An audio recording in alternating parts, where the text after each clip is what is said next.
À présent, les travaux des scientifiques européens pour éviter le scénario d'un tsunami meurtrier en Méditerranée.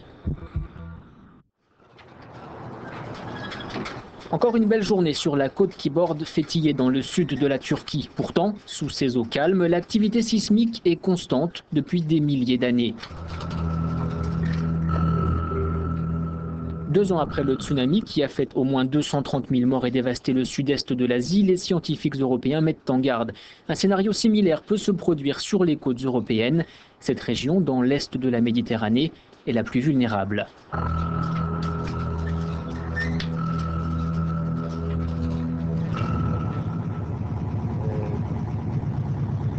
Ahmet Yalciner, géophysicien à l'université d'Ankara en Turquie, prend la menace très au sérieux. Il est chargé de la coordination locale du projet Transfert, dont le but est de mieux comprendre le processus du tsunami dans la région euroméditerranéenne. Fethiye est situé près de la zone de faille dans l'arc hellénique. L'arc hellénique est une zone de subduction où la plaque africaine glisse sous la plaque égéenne.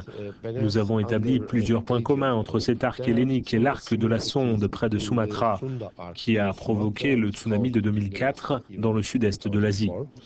Nous devons appliquer ces points communs à cette région. Nous devons comprendre les mécanismes qui engendrent des tsunamis.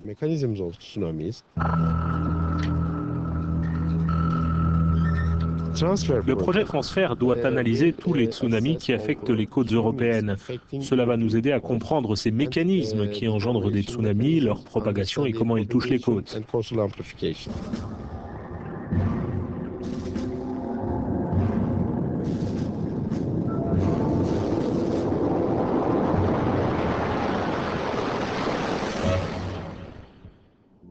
Cette animation simule un tsunami après un séisme sous-marin près de Fethiye. 30 équipes à travers l'Europe utilisent ce type de modélisation pour améliorer les plans de protection des populations de la région euroméditerranéenne. Nous sommes à Bologne, en Italie. C'est depuis cette ville, éloignée des côtes, que les recherches sont coordonnées. Le professeur Stefano Tinti est géophysicien à l'université de Bologne. Son équipe analyse toutes les données enregistrées par les différentes stations de contrôle éparpillées à travers l'Europe.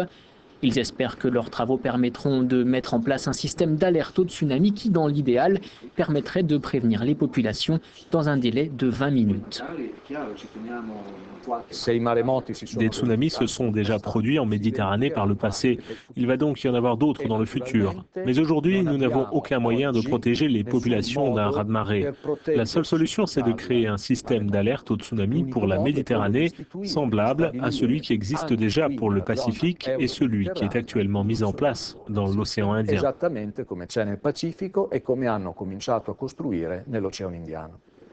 Des algorithmes et des programmes ont été tout spécialement développés pour analyser les risques encourus par les côtes européennes vulnérables. L'objectif final est d'aider les populations à réagir plus vite et plus efficacement dans le cas d'un éventuel raz-de-marée. Nous avons conçu des scénarios complets. Nos simulations nous aident à comprendre les principales caractéristiques des tsunamis. En comprenant mieux la puissance des vagues, on peut, par exemple, prévoir quels bâtiments côtiers seront capables de leur résister. On peut aussi évaluer les couloirs d'évacuation les plus adaptés pour les populations. On peut prédire quels bâtiments, ponts et autres infrastructures sont susceptibles d'être submergés et lesquels se transformeront en cul-de-sac, pouvant prendre au piège les personnes qui essayent de fuir. Pour atteindre cet objectif, la coopération internationale est indispensable. Retour à Fethiye, où Ahmet Yalciner se rend dans l'une des stations sismiques. Celle-ci surplombe la ville et son port. Ici, les sismographes fonctionnent sans interruption et enregistrent les moindres frissons de la Terre. La région connaît une activité sismique de faible intensité quasi permanente, ce qui fait de Fethiye et ses environs le lieu idéal pour y implanter le projet Transfert. Nous allons utiliser notre modélisation et évaluer les probabilités d'impact d'un tsunami. Nous pourrons aussi mieux comprendre les effets locaux de raz-de-marée à Fethiye et sur l'île de Rhodes voisine. Nous nous rendrons également mieux compte de la vulnérabilité des bâtiments près du littoral et nous allons déterminer les lois hydrodynamiques et leur répartition le long des côtes. Tout cela nous aidera à élaborer des cartes d'inondation. Les données enregistrées à Fethiye sont automatiquement transmises à Istanbul.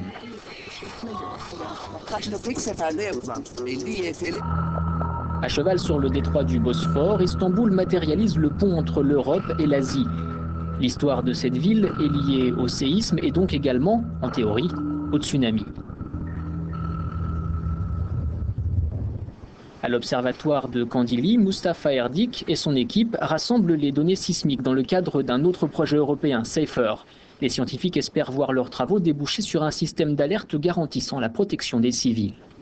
Le principal objectif du projet SAFER, c'est de tirer profit des dernières avancées en sismologie, en particulier en matière de systèmes d'alerte et de réaction rapide. Nous allons également essayer de créer des normes, une méthodologie et quelques applications permanentes à travers l'Europe pour que tout cela puisse être facilement adapté par les services publics, les agences de protection et les gouvernements dans leur ensemble.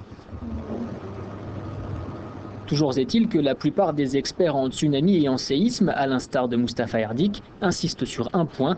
La recherche et la collecte de données, bien que nécessaires, ne permettent pas de prévoir avec certitude une catastrophe. La science des séismes et des tsunamis n'en est qu'à ses débuts. Des séismes se produisent sur Terre depuis 1 milliard d'années, mais nous ne les observons que depuis une centaine d'années. Et nous essayons de prévoir de futurs événements. C'est un laps de temps si court qu'il sera difficile de faire des prévisions pour l'avenir. Et les processus sismiques et de raz-de-marée sont chaotiques. On ne peut pas vraiment leur appliquer des lois physiques et des modèles mathématiques.